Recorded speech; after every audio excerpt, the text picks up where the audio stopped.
Secretário, há muito tempo eu falo que é o seguinte, que um estado bem tocado, qualquer um deles, pode ser São Paulo, como pode ser... Para ser muito bem tocado, ele vai ter, dentro daqueles que são os parâmetros de contas, de planejamento público, ele vai ter em torno de 4% da sua receita para aplicação e investimento. Como é que está essa relação aqui dentro do estado de Rondônia?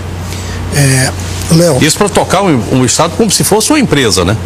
Sim, os investimentos de Rondônia, eles estão basicamente alocados nas duas fontes de recursos, que é o PIDIS e o PROINVEST, que foi uma linha de crédito que o governo federal ofertou para o estado, e o estado se habilitou perante a Secretaria do Tesouro Nacional, e 90% do que o governo está fazendo hoje é com base nessa linha de crédito. E a STN só ofertou isso para nós, a Secretaria do Tesouro Nacional, porque Rondônia ele está dentro dos seus limites de endividamento. Pra você ter uma ideia, 2014 acabou de ser aprovado para a STN, o nosso programa de ajuste fiscal que nós apresentamos para o governo federal. Nós tivemos os 7 itens aprovados. Só 2 estados estão nessa situação. Então, nós nunca chegamos, nós estamos propondo para o parlamento rondoniense cobrir rombo. Igual está acontecendo em vários estados, igual está acontecendo na União. Nós estamos preocupados com o que vai acontecer em 2016, porque a nossa receita está caindo. PIDIS e PROINVEST começam a ser pagos quando? O aditivo dos 2 contratos, dos 2 programas, está lá no BNDES e no Banco do Brasil para ser aprovado. O aditivo? Os aditivos. Que revê o prazo de pagamento o aditivo, ou a condição de pagamento? Porque é assim, eles pagam por medição, não é por execução de obra. Então tem que prestar conta de uma fase e pedir o aditivo para liberar outra. Já está lá na diretoria do Banco do Brasil e do BNDES. Isso. E essa carga, tomou um empréstimo, nós vamos ter que pagar, né? Sim. Por exemplo, tomamos aquele empréstimo lá na época do Bianco, que da foi CAF. Como é que é? Comissão Andina de Fomento, isso. da CAF. CAF, isso. Aquele empréstimo está sendo pago, né? Já está no finalzinho. Já está no final. Estamos pagando. Depois desse, nós tomamos o PIDIS e tomamos o PROINVEST. Esses 2. Isso. Sem esses 2 empréstimos e sem aquele do CACAF, a gente teria aqui a possibilidade próxima de zero de fazer algum investimento. Sem dúvida. Salvo aqueles em que você tem a receita da União para fazer o investimento. BR-364, enfim, essas obras que são federais. Parte, né? Porque, na verdade, você tem contrapartida também, né? PAC, Calha Norte, é tudo governo federal, né? Perfeito. Porque os estados pequenos ou estados novos igual ao nosso, nós temos pequena margem de alto investimento. É 1/3 da nossa receita ainda decorrente de transferências constitucionais, o FPE. Isso. O restante nós já conseguimos bancar com receita própria. Uma curiosidade é que Rondônia, nos últimos 15 anos, ela está ficando menos dependente de transferência constitucional do FPE. Há 15 anos atrás, o FPE era o dobro do ICMS, da arrecadação própria. Isso. Hoje não, o FPE é 1/3 da nossa receita própria. Vamos falar um pouco, antes da gente entrar no receituário do governo e nas outras possibilidades, eu queria falar a respeito de como é que anda o governo em termos de receita extra FPE. Nós temos ICMS, que é nosso mesmo, mas que teve uma queda substancial na hora que nós tivemos aí o ingresso das usinas. Não sei em quanto ficou isso, eu queria que o senhor me informasse. Bem, o ICMS da energia elétrica, ela é cobrada no consumo. Isso. Então, da receita de geração e consumo de energia, pode ser que não tem risco de cair, a não ser por perda de consumo, como tem retração da indústria, diminui o consumo. Se bem que não tem muita indústria, então não vai ter. Não vamos ter muita diferença. Agora, na geração, sim. Isso. Porque aqui nós éramos um sistema isolado. O sistema isolado, que a gente chama de ISOL, as térmicas geravam bastante. E o que acontece? Quando nós entramos no Sistema Integrado Nacional, com as 2 térmicas, com as duas PCHs do Rio Madeira, nós estamos diminuindo a geração. As 2 hidrelétricas. Isso.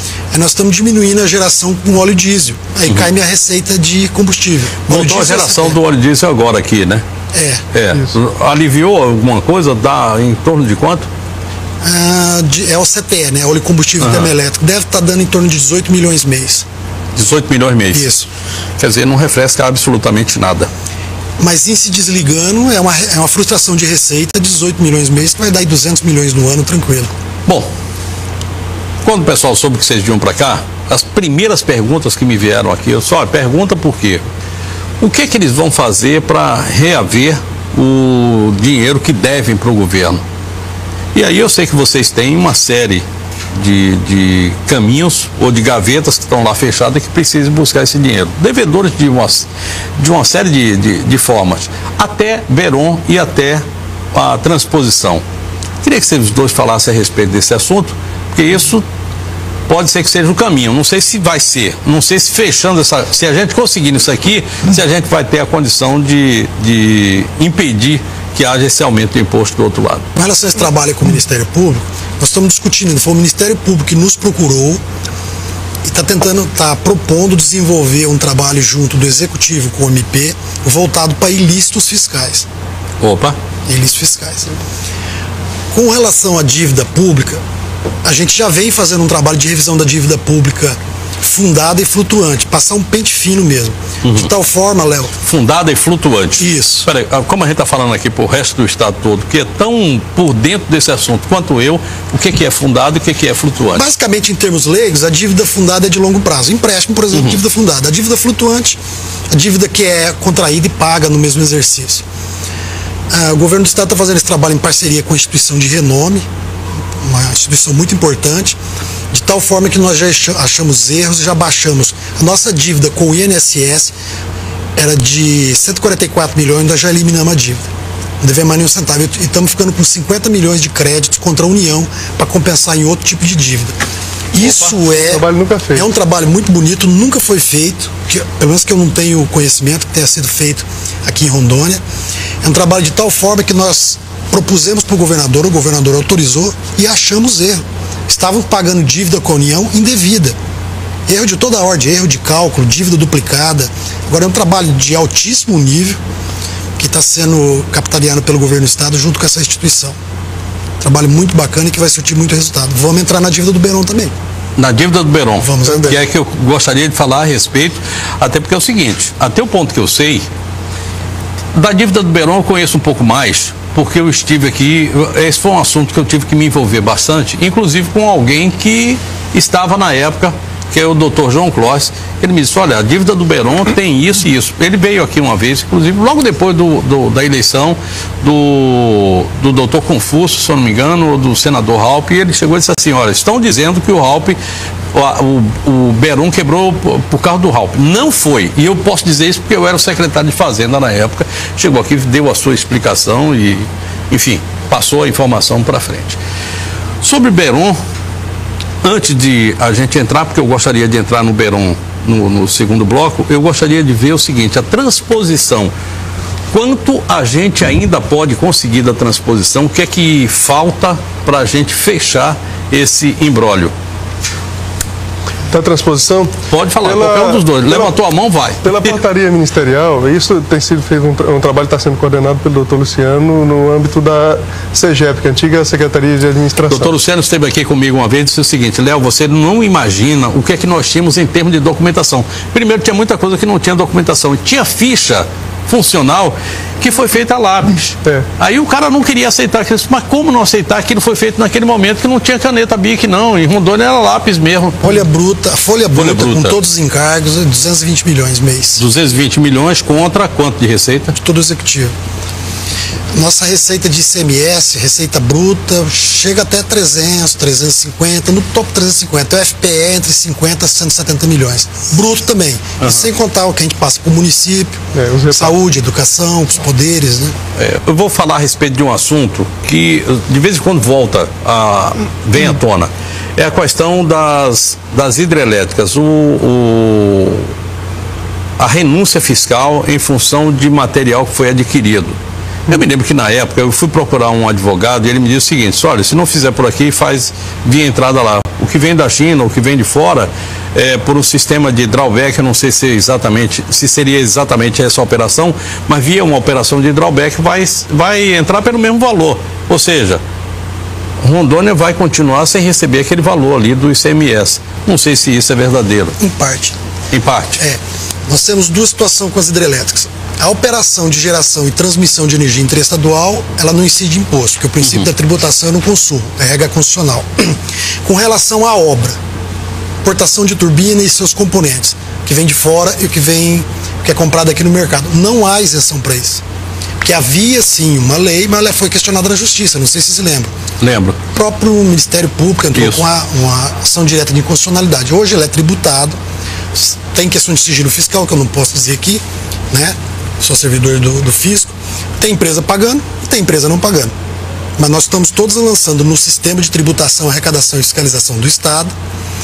Não se pagando, a PGE vai cobrar judicialmente.